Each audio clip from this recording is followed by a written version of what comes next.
When was the last time you took a leap of faith, trusting that everything is going to work out? Do you crave growth, or are you merely content with the status quo?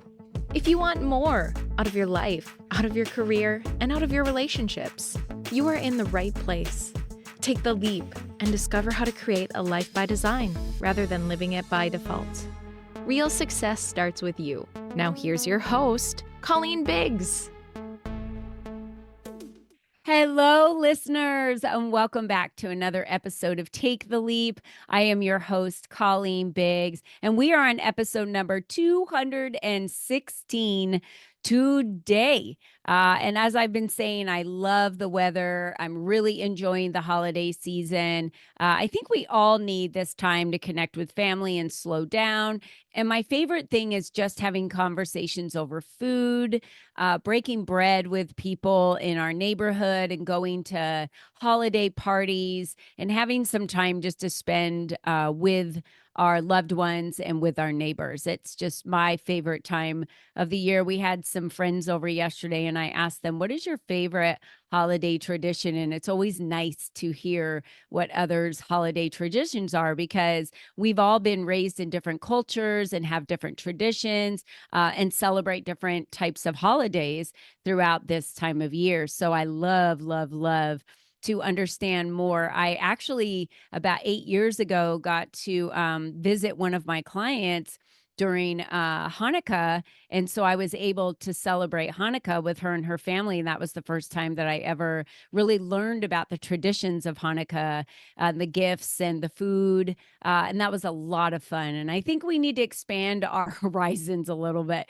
and understand more about not only our traditions, but others' traditions. And we tend to be doing all the time. And today, Valerie Crafton is here, and she's here to slow us down a little bit because she's saying you can do more with less. And it's about getting visibility into the inside of your business. I love that if you're looking at the video on YouTube, you can see she has like an AI human handshake going on in the background. And she's saying it's really about this handshake of this data within your business. So if you feel like you're not organized and you're struggling with all of that, this is the right podcast for you because understanding the visibility of your business is really going to help you do more with less. And I love that because we think we always need more. We need more and we need more. And then COVID slowed everybody down to realize you don't. You can actually do so much more with less. So I'm so happy to have Valerie here today to help us understand that a little bit better. But before we get to Valerie, I do want to thank today's sponsor, Peaceful Living. Why let stress control your life, affecting your sleep and daily routines when you can find peace instead? We all experience stress, but what if you didn't have to suffer from it? Imagine feeling better, sleeping better, and changing the way you handle life's challenges. Wow, this was just very timely today. With the Peaceful Essentials Pass, you get unlimited access to Peaceful Living on-demand library and live stream classes so you can practice Pilates, yoga, and meditation anytime, whether at home, in your office, or even in a hotel room. With just a click of the button, you can turn any space into a peaceful retreat, releasing stress and restoring your energy. Peaceful Living offers simple, practical tools that fit seamlessly into your busy schedule. And as a podcast listener, you can get the Peaceful Essentials annual pass for only $49. That's a $50 savings. Check out the link in the show notes to bring more peace into your life today. All right. Well, we are thankful for that. My gosh, that's what we were just talking about today. So let's get to Valerie. And as the founder of ValC, she brings a wealth of experience and deep commitment to delivering innovative and effective solutions in the construction industry. Her career spans over 20 plus years, during which she has had the privilege of working with some of the most prominent names in the industry, including Google, Apple, Intel, and Microsoft. And what sets her apart is not only her technical proficiency, but also her hands-on experience across the entire project lifecycle, from initial design and planning to execution and continuous improvement. At ValC, her mission is to empower clients by providing tailored, data-driven solutions that enhance efficiency, reduce risks, risk, and drive continuous improvement. She believes in the power of collaboration and transparency and is dedicated to building long term partnerships based on trust, integrity, and mutual success. Val, welcome to today's show. Thank you. We're so happy to have you here. I'm So, so the name of this podcast is Take the Leap, and we've all taken massive leaps. Everyone's heard my story of taking a leap out of corporate America and not really having a backup plan. And then it's like, okay, well, you got to figure out how to generate income and go to it. But I knew that's not where I wanted to be. So, talk to us about your leap that you've taken and really the successes that have resulted from that.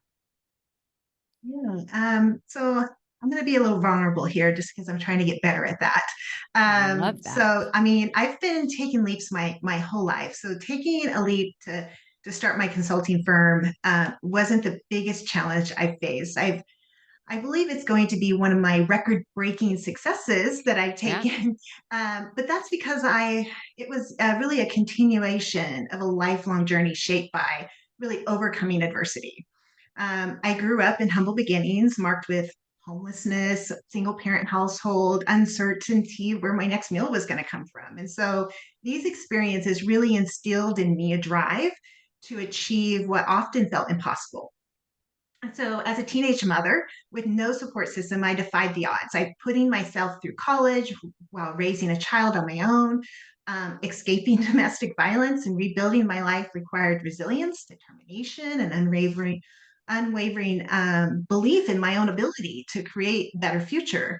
And then I'm entering into a male-dominated world of high-tech construction. I mean, I excelled in a space where I was often underestimated, Mhm. proving that expertise and perseverance can break barriers.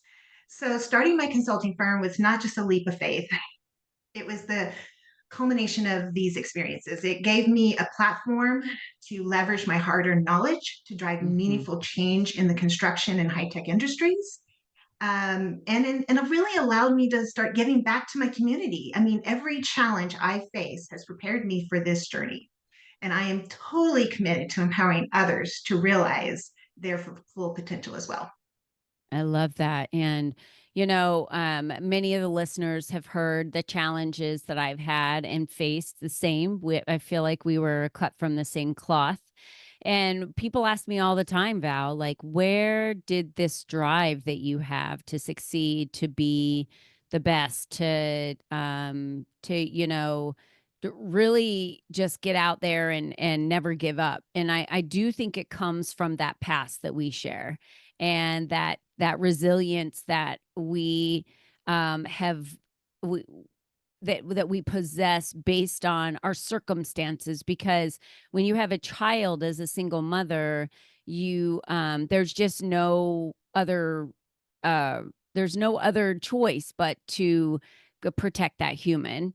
And so we just build the resiliency, and then little by little, the more resiliency you build, that drive continues to build. And then here we are today, with this success that you're building because of that resiliency that was built years and years and years ago. So, as many people would see that as a curse and some that become victims, we see that as a blessing that really paved that path for us. Yeah, it really developed the grit that I have today. No excuse, and the belief in the impossible. So when nothing fires me up more than to someone tell me it's impossible. And Yeah. for me, that just means you haven't figured it out yet, and I will. Yeah. And everything's figure outable, right? We can figure Yes. it out at some point, and we might not know the answers today. So when we're talking about getting visibility into our business, explain to me what that looks like when you're working with a client. So if you're helping them get visibility, what are kind of some of the things that you're looking at in their business, or just explain a client that you work with? Well, it would be better if I just tell you maybe a couple of real stories, I Love think. it. The real Yeah, stories are the best. I know, right? So, in one example I had, well, first, just like from a small perspective, a lot of times when I first entered into the industry, you're new. You're standing there amongst all of these SMEs, these experts who have been doing it for a very, very long time. So you're not about to question them. You're brand new. So I sat there and I listened, and I was being told what I was looking at was a duck. Look, it looks like a duck, it quacks like a duck, it walks like a duck, it's a duck. And I, brand new, didn't really want to question it right out the gate, but I didn't see a duck. I saw an Mm, octopus. I saw an octopus that was solid, strong, smart, but it had a lot of arms. Everything was disorganized, nothing worked together, and a lot of things functioned in silos. So you needed something to create structure mm, and control amongst that to ensure that everything started flowing together. And so I started asking people, hey, what do you am I if what I was seeing was a little was nuts. Like, am I crazy? Because everybody keeps calling it a duck, and I'm not seeing that. And they're like, "Oh, you don't question leadership. This is how we've always done it, mm. right?" Like the lack of flexible thinking, the it works, so don't change it. It's like, but what? But we could do it so much smarter and so much better and so much Mhm, faster with with less people's time. And people get scared of change. And mhm, someone who's overcome so much diversity and adversity. I mean, I have to say that I don't think that it's impossible that for us to just create. We're constantly changing from the day we're born, and if mhm, we can embrace a growth mindset, a mhm, lot can happen. A lot can happen. So I say that to preface to say, hey, I have a senior executive, and I've never been shy about challenging. Once I got after getting in there and getting validated by some of those stories, I started challenging and pushing back and asking, what is that based on? What are these comments based on? Because what I was finding is people with the biggest political pull or the loudest voice in the room got all of the resource and attention to their problem, but it wasn't based on any data, or they didn't have anything to back it up, or anything like that. So I would ask them, hey, what is that based on? And they wouldn't have an answer. I'm like, oh, okay. Well, I have done some initial case studies over this exact solution, and here's my data mhm, that says actually quite the opposite. Um, so I had an executive leader who was like, "Hey, the schedule's the problem. The schedule's the problem." And I'm like, "Really? Are you sure the schedule's the problem? Because that's more like the impact of your problem. It's mhm, not really I wouldn't think that was the root cause of the problem. Then why do we have an entire team, a project manager, saying that the schedule was a problem and we're 2 years late?" I was like, "I will be happy to go check on that for you." So going in and taking a look, I immediately realized that this same team who said schedule was the problem did not even realize that had identified the root causes in the first 3 months of the mhm, problem. And then they no longer looked at it again, and mhm, they started firefighting. And instead of taking the time to understand why they were firefighting, they just moved on to the next emergency rather than mm. looking back and seeing, how can we learn? Yeah. What did we learn? What happened? What should have happened? And what was the mitigation? And how do we make sure this gets back and never happens again? That's not what was happening in the industry. Is you have these project controls, and the data is not organized in a way to give you the visibility to understand what's actually happening. Why are you having Mhm, cost overruns? Why are you having schedule overruns? What is actually happening? So getting that visibility, whether no matter what your business is your data organized in a way that tells you a trend to what's happening? So that goes back to categorizing every time a cost is higher than you anticipated. mhm, Going back to, really identifying what are those risks, and then checking in on those risks and categorizing those risks so you can start seeing which one of those are having the biggest impact on my business and are in my control so I can actually change it. yeah. And really getting down below the surface to the root cause. Yeah, I'm going back to one of the things you said about we've always done it this way. And that's such a shallow way of thinking.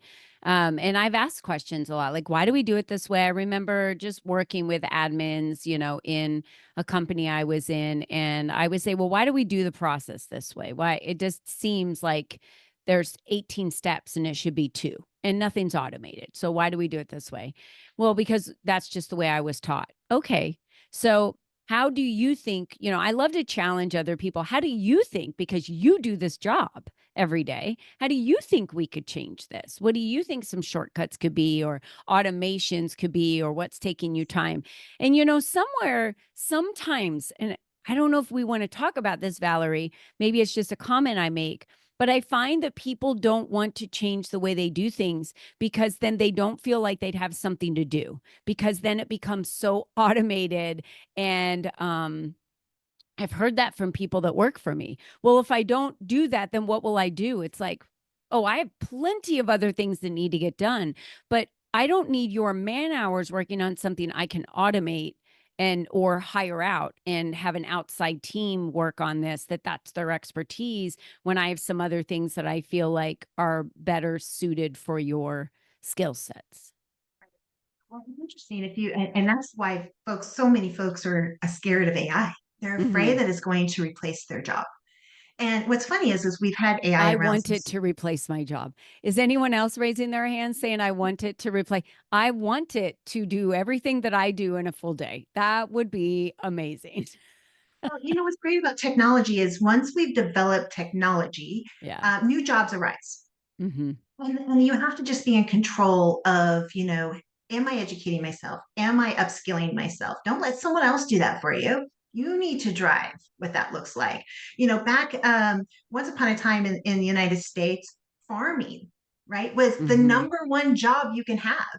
And then new technology came out and they didn't need as many hands on deck to get the farming done. Mm-hmm. Yet, what happened? We've produced millions of jobs since then out of the fact that this new Yeah. technology rose. So now we have manufacturing and people handling all of this stuff to support that technology. And we have more food than we can ever ask for. It was because Mm-hmm. we got less farmers. The farmers became more productive and were able to do more with less. Yeah. Yeah. And then new jobs rose out of that. So you're not going to have your job replaced. And frankly, AI doesn't replace the human. It's the combination of the two that actually make it work. You can't have one work without the other. I'll give you an example. There are ag drones now being used that spray a lot of agriculture, right? So fields. Well, remember back in the day, those used to be planes that were flown by a pilot that would spray. Well, now we have Amazon deliveries. And if any of you have ever visited, let's just say Skagway, Alaska, many people live on islands that Amazon doesn't get to. So now these pilots are flying Amazon deliveries. That's their job. They're hired to fly Amazon deliveries, and hot water heaters and all the other things that you can't get to an island in their plane. So evolution, right? Like, we didn't have all those deliveries coming before like we used to, and now instead of flying the ag planes, they need to do package deliveries or whatever it may be. So it's evolution. And I think that most people, and I'm glad you brought up AI. We haven't talked a lot about that on this show. And AI is something that is integrated to assist you in getting things done faster, and more streamlined. And there's a lot of automation that's included in that. And I say embrace it, because think of what it would be like today if there were still no cell phones and you only had a home phone, and the only way anyone could get in touch with you was the home phone, or your work phone physically, because you had to be at a workspace. Imagine all the conversations we would miss out on. Imagine all the things that we do on our phone that we're able to be so quick and efficient, having our phones with us on a regular basis, that we would have to wait to do all of that. All the jobs that were created because that development technology came Mm-hmm. out. So, I mean, it's not something to be scared. If you have a process that is repetitive, Mm-hmm. then AI is the answer, right? But you still have it's like regular reports that come out that AI can do for you. You still need a human because Mm-hmm. it's at the end of the day, it's AI, ML. Who cares? What is your problem you're trying to solve? Start with that. What is the problem you're trying to solve? Don't try to put a technology and try to say, hey, where can I fit this? Understand what the problem you're trying to solve, because at the end of the day, if you can get in and you can organize your data in a way it goes back to the machine learn. Whatever data you're putting into the machine, it's going to Mm-hmm. learn from it. And then output AI then automates and gives you the feedback that you need. Those, whether that's taking a thing that humans aren't really great at, which is sorting through and analyzing a ton of data. So if I can take all of this data and do a quick analysis within minutes, which would have taken a human weeks to Mm-hmm. do, now I've got more visibility into my business. But Mm-hmm. you've got to make sure you organize your data so the machine is learning the stuff, the good stuff, because it could easily give you a false sense of security if you don't start from what problem am I solving? How am I going to organize my data to ensure that the information I'm feeding it is clean data? And Mm-hmm. that way, what comes out is real actionable visibility to improve my business or see where I'm losing money or where I can gain opportunities or gain back lost opportunities for that matter. I'm sure you have a story most recent of a client that you've worked with, or a company. You've worked with some really big companies, Amazon and Google and several other. Uh, what give me an example of a true story of you working with or inside of someone's business and organizing their data and it like changing processes or the way that they do things, or there was like this aha moment. It is so crucial to not fall into the trap of we've always done it this way and really understand like what is my outcome and then go kind of all the way back down to the layers to the source. Give us an example of a good story. You've got to have one that just stands out, I'm sure. Oh my goodness, I do have a lot of stories. So if it depends on your business, you have, a lot of different teams doing different parts of the business.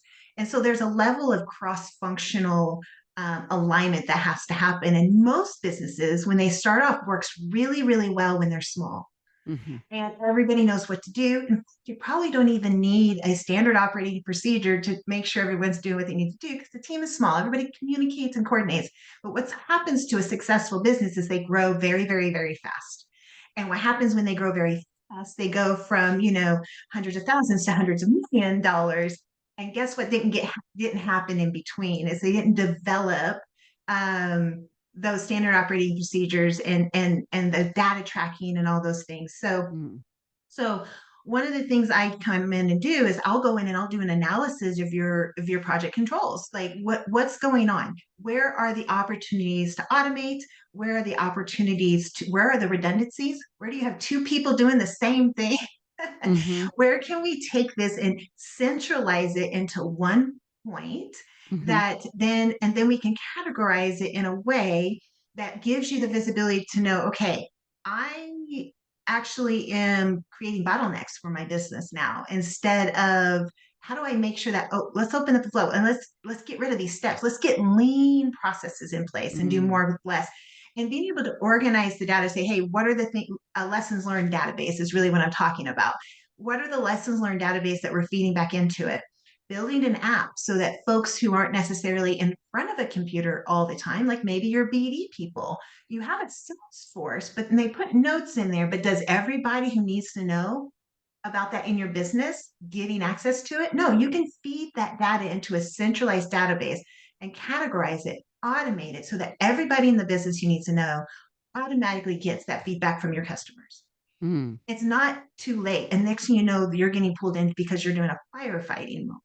So Mhm. I would say that's one of the biggest things that happens. And that's a high level story that I've attacked so many times. Um, is that fast growth, right? I don't understand what my customer's doing. We're being very reactive. How can I move to a proactive approach? You have to start getting it into a Yeah. database, categorizing it, and then getting those automations in place. So I utilize, and I'm actually a technology integrator and partner with Smartsheet, and we actually use that to build from scratch something that fits the business Mm. instead of trying to create off the shelf and trying to pay a bunch of money to reconfigure it to make it fit you. So that's why I partnered with them because I think every business is different, just like every human is different. And Mhm. it allows you to quickly analyze the data. So what happens is you get the data in there and then you can just ask AI the question, what are my top risks with my biggest impacts? And it'll pull out what my top risks are, my biggest, who is having the biggest risk with customer. Boom, done within thousands and thousands of pieces of data. And Wow. okay, so now I can start digging in and pull in some people. Let's talk about this particular person. I don't need to wait for something major to happen. Or Right. this customer calls me up one day and says, I am no longer doing business with you. You're like, what's going on? You need to have the visibility way before that phone call Yeah. comes. So you can start putting in those red flags and start really seeing things. And when that happens, then your customers see you creating continuous improvement and wanting to be better for them, which makes them better. Sure. So it's a high level because a lot of my customers are confidential. and so I can't be too specific, but yeah, that is a big thing for sure. That was a huge look behind the curtain and how the data is brought together for them to analyze that. And I agree. I'm sure any company that scales very quickly, then at that point doesn't have the time to go back to figure out what do I do to become proactive? Someone please help me analyze this data to understand it. And that makes a lot of sense. I'm sure that happens in every They pay business. consulting, big consulting firms to come in and do these full analysis, a lot of money. And if you could just build it into the fabric of your culture where everyone's sharing and you have those automations and you're categorizing that data, you can get some pretty quick live feedback. And you don't Yeah. need to suddenly find yourself in a situation where I'm paying, hundreds of thousands of dollars for someone to come in here and say, fix my business, please. I'm Yeah. I'm I'm successful, but I'm falling apart now because I've gotten too big too fast. Too fast, yeah. Well, Valerie, that's been amazing information. Thank you for sharing that with the listeners and with me. And how do we connect with you? What are the best places? What are the best platforms for someone to connect with you directly? Definitely on LinkedIn, for sure. So Great. that's probably the number one. I'm also a certified women-owned business, so I'm always at the WeBank West events and supporting NABO and LEAP, of course. And so I'm at those events as well, and really focusing a lot on the high tech market. So you'll find me at a lot of the 7x24 events for data centers and and AFCOM events and iMasons, which is women in mission critical industries. So that's Wonderful. me. Yeah. Thank you. Well, we have all of her links below. So you can reach out to Valerie directly and connect with her on our website and through LinkedIn. And Valerie, I just want to thank you so much for being here today. There's so much learning from today's episode of really understanding the data, how to organize it, and doing it before you get too big. Because once you do, then it's like we've been reactive for too long. We need to be proactive, and that's how you lose customers. So I'm so thankful that you were here to explain all that. And I want to remind all of our listeners out there, you're the only you that's ever been. You're the only you that's ever going to be. So you might not have all the answers. That's why there's experts like Valerie out there that can assist you in helping you understand what the fabric of that is to organize that within your business. And just because you don't know how to do it doesn't mean you're not a great business owner, because you are. Our expertise is way different, each one of us, in owning our own business. So it pays to take a leap, as you heard again today. Another story of someone who took the leap and how she's now assisting so many businesses in the construction industry in understanding how to create those data-driven solutions. So thank you, Valerie, for being on our show. Yeah. And until next time, all of you have a wonderful holiday, and we will see you next time. Until then, don't forget, be you and be strong. Bye-bye for now.